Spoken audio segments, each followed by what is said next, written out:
sim bom serena boleh yang nak jadi pandu buat yang nak ipan ihau teh ina to song aki song ihan kijan na dan main image siapa pertanyaan dari mana lungdam sian lungdam na na dan sian yang komentar yang ilmu yang na boleh ipan to song lungdam kan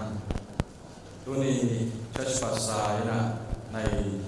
중대랑 나 먼저 YZBC 우노비치 우노 비야 비콩 YZBC 비야 언제나 내 이만은 아수노 비콩 뭐 많이 되는데 세바로 나이는 랑이나 여기만 원 헤딩이 나서 복상한 자리나 기내 에로 미팅 자리나 노 나긴 기내야 소매칸나 이겨 kumchin la song bikin inpon kada ku khata ma ki phải bỏ mà đi mà nên anh làm này rồi ôm nè nhưng mà thì ini chỉ trong cái bộ sản phẩm nha mentorship and department để không na siapa prevent Isaiah kan ketua ini tadi tapi dia pasal sebelum bang ini tadi why dia prevent dalam tang ini tadi orang pasal yang bau ini tadi unsan na ini jangan nisim thalang na kungkat adi aki body na ning ning ati glory na de pekta bukat to ni na nisim thalang na song tingali communication de yang pat kingali ni na bukat to tingali ni ko song kapitjan na lungdam pi na tang mo kan ko be dia san nom de kuching se ni sangam ba ni na amao ko bia mun na ko bia kina bukat swana ni yo iman na lungdam pi na ko pitan song ko la tihan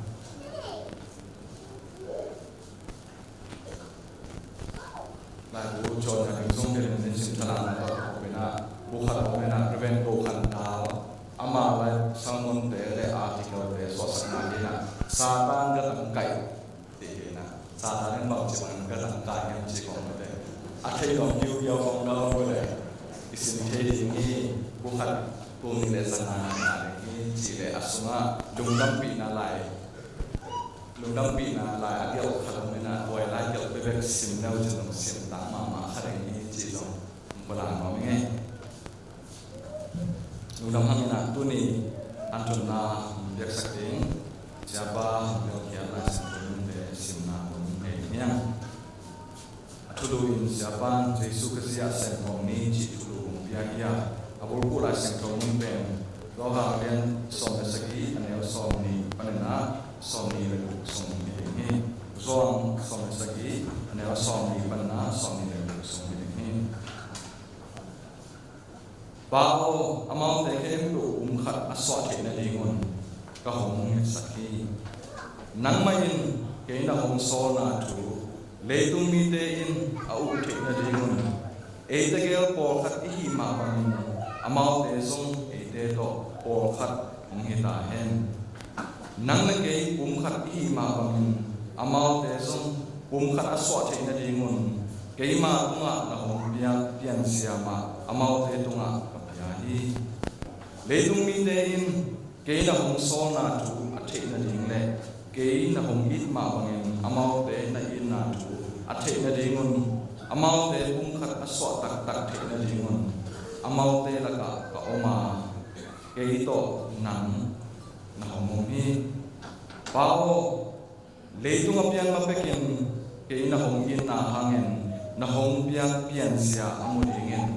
ke ma na hong piang mi te song ka om na a hong pai thena ding ka re saki athuman ka pao leitung mi te in na hong thelo hi a hi zongin ke mai in nang ka hong thea ke na hong so na thu hi mi te in zong a the ku hi ke na hong i za in na ma amau te sunga omin amau te to ke ka om khom thena dingin amau te tunga nang ma min ka ken khina mai la ma song ken lai na ni chin tu ni oren masalin song ni song ni se panana song ni ya oren masal song ni ana song ni se panana song ni ya tuin no te ken to kri pung bi na hiu ha Navek piyun pumpi khat chian na hiuhi tuai manin pasyanin por pisunga mihem do ama panun chiatinga ahong bulhi ama sain so ta ve anina kamsang ve athumna lai hil ve tua changin dalam dang bo the de chinadam sak the de mirang ahu the de tu bai hom asyam de le pau lam dang apau the de hiuhi isim lai sang malah kaca yang topan mau disertain church choir sami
imite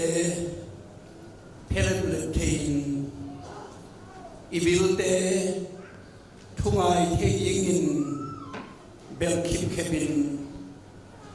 이감때 아바우 아함 태잉인 기카테야 이후리케때 이딱테이나벤 파시아닌 아마나 셈닝인 옹네 아이마니 Tuli la som la sangki ongzo pin Tuli la som lenggia Tau pan Ong lut pi chiangin Amana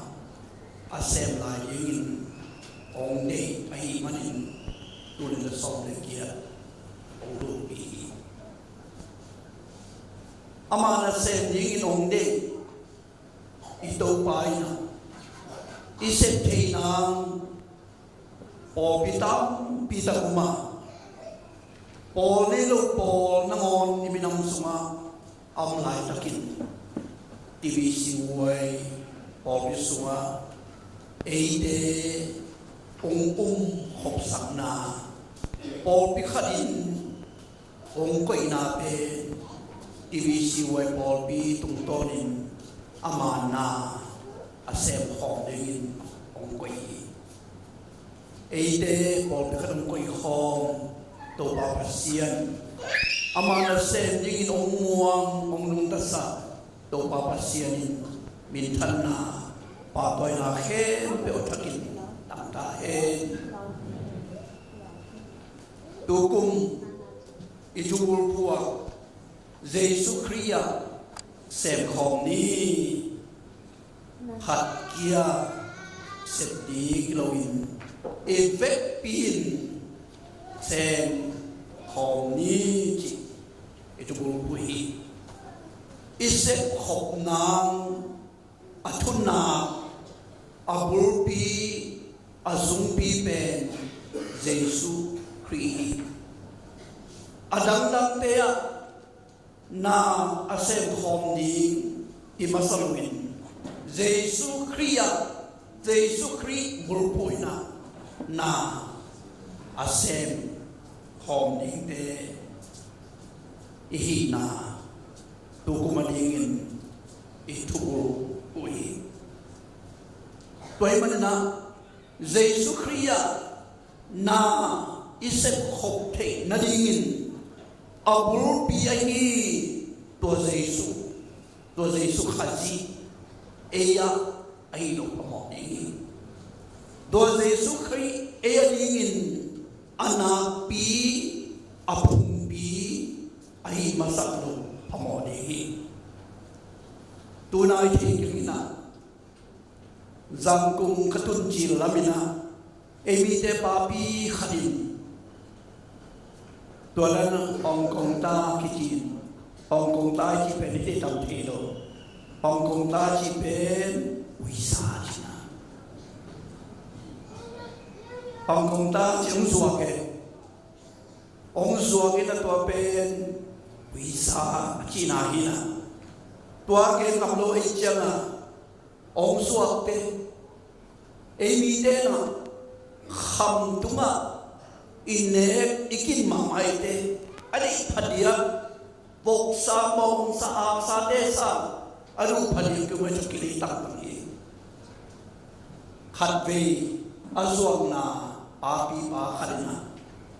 sangap nung suak sape Hong Kong ta visa tapi mahia chia adon chen bang chidon hiam chile Hong Kong ta tapi ai le uite na ngon zong ne lo dingi pi azen zenin uite anek le zong tua uite pe uita kilo dingi cibil ama zo pen uisa tak ikita le uisa tak ne kinai saka aso ai manna uin ane khale to ui pe uita kilo dingi tuni na khat be khami ki sama mai Ere pasien mi ikisang mamagay takina. Mite inun taze mute. Ipapo, siya papo, yang tang di saksin. Ong chichiw teye. Kami ikisama ama. Ayang mite mute. Inuhi pa, yang tang di saksangi. Tungen la siyam, tukongin di sakay mang lasara siyam. Yang tang lai de. Cinti, tunina. Yesus Kristus, ikaw son khop na sunga. Yesus Kristus na isip na ling sunga. Kinay te omloa. Tua Yesus Kristus atak takin. Inay hitjangin na kisep khop te inga. Tua na isip khop na angga pen. Pasien minta dami di, atau siapa itu patu ang betai. Pernah, topa Yesuin ama aning tungai. Bahagian Chile singlang dalam pitong tay.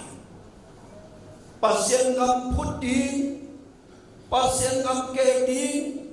vanapadi na layak kicin na semin anong takipiyak ang napan. Singla te puas ina puas zon apai lam ahun nai mam ai lam amante tunge anung sui ten zon ama chopang chop di ai lam thei ai manin anung sui ten tunge anung sui ai nai lo toran tung ai nai lo mi ten zon khate ni te thu om diwa tua chiam no haksana tua ding chi thei ai manin lusu kong sai to pasu tumen noi mang khong man kong sai to pasu tumen noi hol sisan mangol ta bangin ta kekewin pasien kiana pa kiana tumen amari tumen anung zui ten tunge ni tum nai lo tum lai ni ten zong hu nanang yen se tua atugen na bulpi alai gil pen ama omno lo chiang sina kituak sakin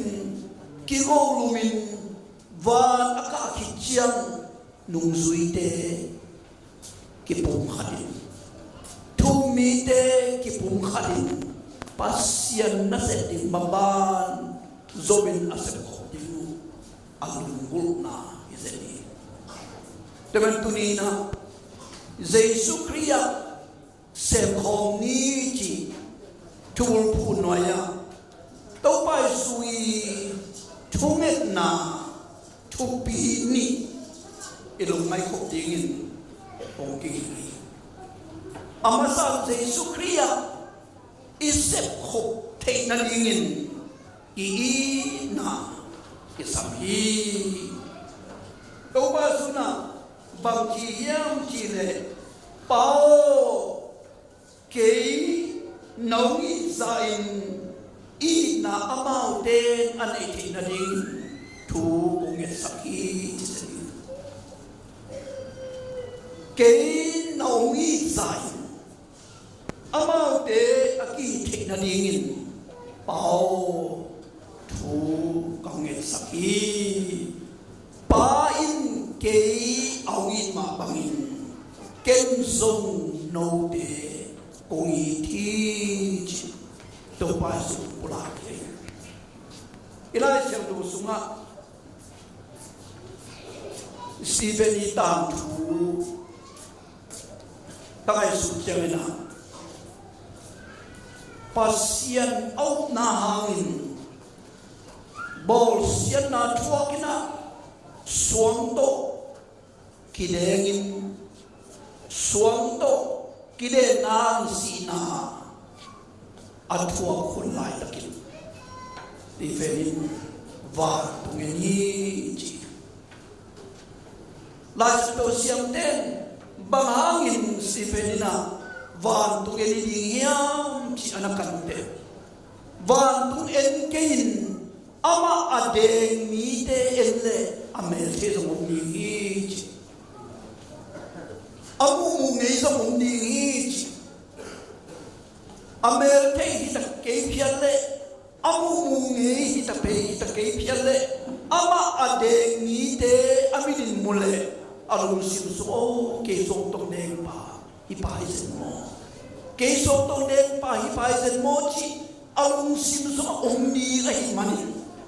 to alung sim so muda na I lo na mo san na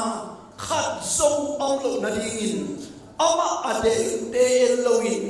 van tung en hi chi atel sem to ban to pa pe tai toy man na ama adeng te en lo ai manin quan ong deng hiam chi aman te se loin van tung lam en ai man na amai tai na pau amau te mo na na mai sakin chi tu ni to ben ba hang hiam chi le I na ai Kong sunga lungdam na thu ong tang ko masa jat sani ani na ai kwal binu mama saraina lungdam na thu ko gam sunga punso pita tang ko nuam ai manin akiborin Amerika patya langka anun ta na ombe sing hem na tuikul ong tun chiang in gimlama mai lam apa san thei ai manin atate na anusi amudi paloin lum saka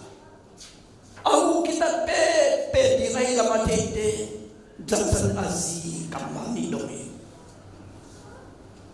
alun masa kamal pe bamiam chile koi kasio itong pa ding chin eniza na se makipehia tunang langkala tui pitunga ten patunga nanuntan abe ni long long itong pa na isolayam che tui pitunga ten patunga tau pa na se nung kia pinangkalsuhan mama sana asidi jam aposalin ito pa na ito lahia jinadot jamin wo ito pa kay na kiyang lohi kikelo jitong moki ani na khatdong kina tuaile ito pa na ina kiyang lo kikelo kamudami kay nung ina Kikeliam nongi ngi ma bangin ke nongi layam ji ai aposalin mangha ahali mazikya adun chiang kawo nang kongi ngi bangin kongi thi nang kongi na kikeloi jin dongina aposal to kinamin aku tadi tuawangin haksanalian pen atwalay takin pasyan ay nakikeloi aposal ay nakikeloi amisyon na sila alung tangwa ikeloi tua ay manin kol gama ina singlate kipunay ina loto singlate kipun lo di rai toy mana mana sarai na bangkak mal nagang hiam chile leitunga alien pen let sompen inahi nanachi pasien kiang pan inga ina alien pen let somia mite tumpan inga ina pen alien pen let somia Pasien to ipiaki ina, mite to ipiaki ina pe, alien pe det som hi na chi, anong tapi dito pa chupa pe tayo. Toy mana ina omloin mo kimai sa teo hi, ina omloin na kisem ho teo hi, popimi nule pa ule na te. Si Fenina adeng de munuam loin apasian amonok bangin. Ilang kana umpang de munuam seloin ipasian muin pasien mo maina apiang dingina tu ingin sansonain ina dapaina tauparin na isenai Topai sui fungit na. Ani napang nangyari ang chile kipunghan na nangyari. Pao nang laki punghat hima bangin. Amaw telong punghat aso at inaligin. Tu kamit sa iji. Banghang hiyang chile kipunghat tegile bang kisem khom tegili sem khom kile pasien gam kike zoni to pa suna mo poi khom ai za den ni hiton loin khat itahi punghat itahi Materai sentosa. Aton tuin pungkhalia kipongden kikoiden China hilowin lungsim kipia lungsim kithe China lungsim nung takho lungsim kausuan kho pumpia pungkhat Iyan nasa angin, lungsim kipia, lungsim kihual, lungsim kitutua kachinay. Hatbe, emite nupa, shopping pa'y hongli. Ano pa na, banlayingin, dog, wagagin, alungsimu, Ong kitualo khasa ay manila. Awang pain long sang khai be. Ay long sang khai be. Asok pimpay na. Awang nu tungahe khasa ay manila. Manbe ni nakitoy ne. Asin o inutut jam chini. Kilayang ben ken inilohi milaki. Itu jauh banyak paninci, asin apa sah, obi, apa sah nuntel siam kasak dulu, itu jang apa dingin sun siap koi, ay songin aki karua, ni hinolo hak ahina, lungsim gong homa, nupa ahilam. Ông po ki kaimanin aziban puatin ama tong kiswani eite kasi sunga pungha ilungsim ki hual ho ilungsim ki pungha ilungsim ki ho azihan lungsim sunga kihina umloin lungsim kihongin lungsim kipiain na isemokdi to pa sunga anadina anapulahi bagaimana to pa sunga kiina nanangena kipunghat na nanangena tuaki nale kipunghat na be pasien gam ke na vana pasien dei na kitchen ma bangin leya pa dei na a kitchen na isen na nai atum na koi mani isep khop ding Giêsu Christ xem khom ni isep khop ding pen atomina mission na xem khom ding ya lung dam na thu gam thak na se ma ma khom ni ya tutung MBC President Pite tawon kia cham bang pe mang kia diam chin akhoda da le bang kia biam chin sek khan kia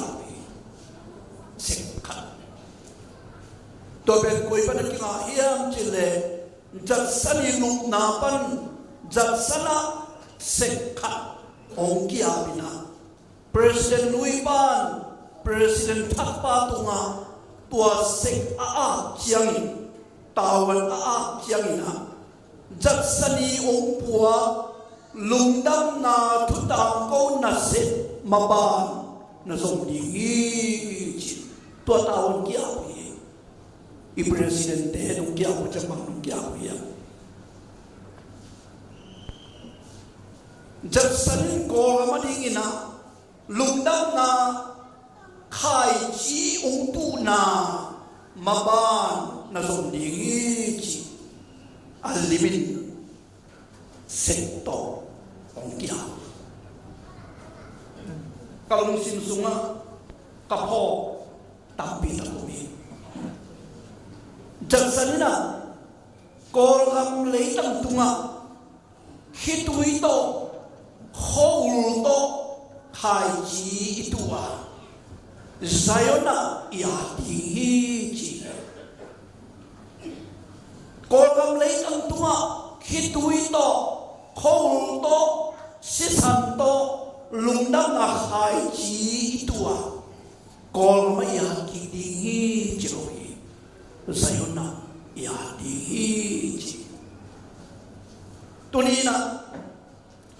Nanay sa nalam sa to Anlim tuilim bep bep na neng le nataksay adi nanay sa nalam sato pasyan gabaling khai chi na tule zayon na adi atel siya ito pa tayo nanay sa nalam sa nanuntang nahina to lungdang na khai chi na tubang bangpen Zayon na adi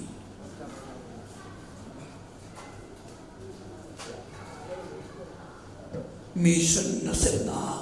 hong de hiya tulay kini popin missionaries tum de hiya ilaya siya pa siya tuwami siya kiyamang apadam luin tulay tedi matyayi siya kang siya kamdo taninumi missionary dito na sen ho bilang kipokdiya mission khala lang missionary dito na sen dichi lungsin panin kay mission ngap na sen dichi lungsin podiya MBC Presidente mission lungdam na tu khai tu di tawon kia ni to tawon lian pen apoding pen tu ta ya ni ipo pi ya ti sulia isya pi pa na yes panung la lai na lungdam ko na khat kineng to la sia tuang kabin za ko ma te kam khat pai khai to ngen kin no mi siap kabina MBCCS siap make cito napi dan kitua kai manina siap make ci insunga akisam bu antang satau amau le tom di umlohi ami piten siki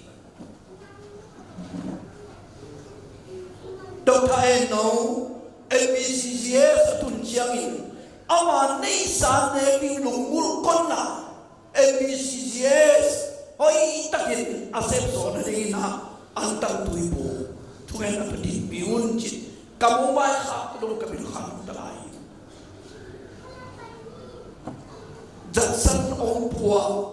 lungdang na khai chitu na set na asap ben mun pan alen king dok thalian IGS pa kianga chimpong nyam tu sim ni chi bang te ri chima me IGS pa kiang oni nyam ti pa sim ni chi bang te ri minute nga naki mu no le appointment na la ku ri pasal ki po na ni me ki po na kham no ki po na te o TPC wai po pio isiapa mangji pi ya tolina missionary thumde missionary na sep na sa pi do tha dia mangji pi ya ji khu bang la ngai la ku pi di ani pi no te a to bang ki chile ko khate ni jam mo ma ni ko khate ni jam mo ma ni Paul kata nak pun om na hero kadang Paul kata ni cakap ni Tunina Yesus Kristus isep khop na masampe mission na set na ini din pini sep khop ni nangzong mission na set ingin tau pa nangadina sisa na buhay Anina ministry ipo piso na sem nate sem khoni ibiak pian nate ma pang khoni I khoya I praise and worship no na na thusin na hembo sem khoni pang khoni khat ve pasen he pi na to mi li le na yung chiang na Kay kaplo hang pamo kay jin kino jin anol kitong sote semlen kisung lulu dahi sem khom ni to pa min than na ling to pa ngam ki ke na ling sem khom ni tua in ito pa thungen na ki chim sai ei thungen na ito pa don di ilungul ma pangin ito pa thungen na en idon di ito pa mulai atel siap itu pa bang seti kayang dia ngai su ko dia mi kwa ma umlong ipakala pi tapi laki pe ko mi kwa ma umlong iya kon te ki hon mi kwa man sang lo in ong wa tuite ki hon ba ba hon mi Kite pasien sumbi ve akipiai. Eki sablo ini pangkah akihon akipei vale pasien sumbi anene ai. Namule khaki. Pasien nasem kanai. Tuasa dong chiang na ministry po biso ken bang sem te kayam jin khoda kin isep hape ina sem khop nai ipo pia ding imapan khop nai kilom lo na sakte na sem amna kilom lo na sakte na sem khana pe o pia so na asem sem nai sota polwina kolen masasuma ete pe Paul bisunga pasien am mamun jada umpul hi wa masana yang tonoi Paul bisu amang ci so tualo alien pe ci so tualo mam ko ina mun muna isep te na mun muna isep na pe khaji pumpi Paul bi ci am na se to pa su thung ngen na ki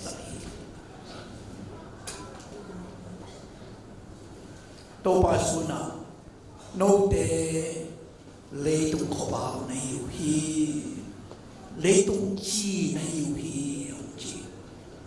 chi pe al na be le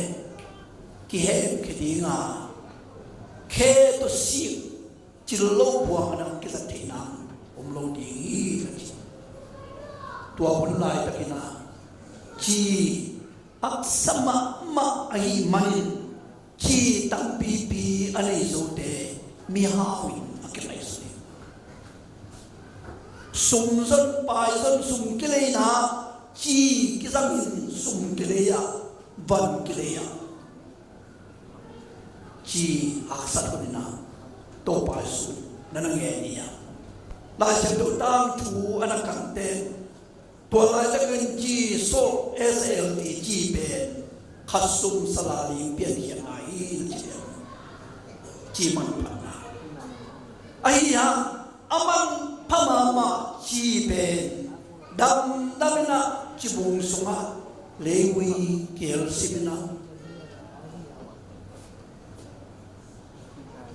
adang dang akihel chiangin chi bung chi tho pen chi bung chi tho so non noin lewi bung lewi tho so khai to pen to pa sun the chi bung kim lai chi ip kim lai asunga lewi se le kiel chiang a al na beina chi kim lai le ip aswa chiang tua chi kisang the na al non ki pai to pa suin le to ngading i al ni le to ngading i ta ni inung sim inun ta na suma a alma ma ding kim lai alan ta pita itun tun chiang i al na abe te lam to pa te pauli temna tu li so le dia e kal so na suma jesu kria se khom ni ki na bul puin se khom ni ki pung khan na bol puin sem khom ni isiam na bol puin sem khom ni tua ile e ari thu ngen sa le tu ari thu angen ito pa lung kim dinga ito pa thungen na api ben e tu ban angain ki mo dinga pasien kan kikekina vana pasiendina kichitangin dei tumasan ang kichitini chitrina thai akhodina homni ngen hoi sun sun to batu pa kasataen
ama nengowan sunga khut kileng in natona sem khong ding in ongsola tua bangai sep khop thei na ding in anunta na to limong lak ito pai so e pinathupa I papa sianungin na le khasiang thom pi lampi na in hilai kaling no te khem pe tunga athakinum tungen la om pai suak den ta he amen.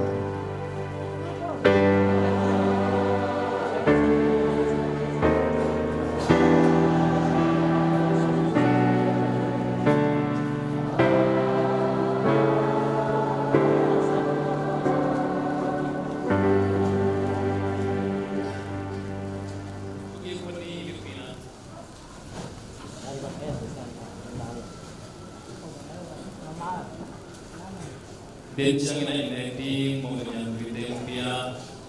pasien na program buk di kumpul di makai di hotel sat sat pahaya utalian di Colombia na kita melakukan doang ini buk ipa nasim mungkin na pulang na di satani na ada ikan dengan sakit kerja tidak ada kuasa di amai kuasa doa kuasa bukti kuasa naik pasien kuasa naik di atau mana tahu segala orang de pasien na akampa na dewa ni sekina makai na dewa ni sekina kita kena sekali tidak perlu na kita di amai rasi deh walhe peu au walhe pilang kau mungkinlah mipinjong tu ilu semangat sekolah kita ini Suatu pengumuman begini, Kodebia Pasiano Tuni nama toki ini sianto biar na petala to dengan nomor sopi kita belum dapat ngomong sawi ikhomi bihe pe ina le ngai na le nang tu alungdam ko nain pasian neredo pekia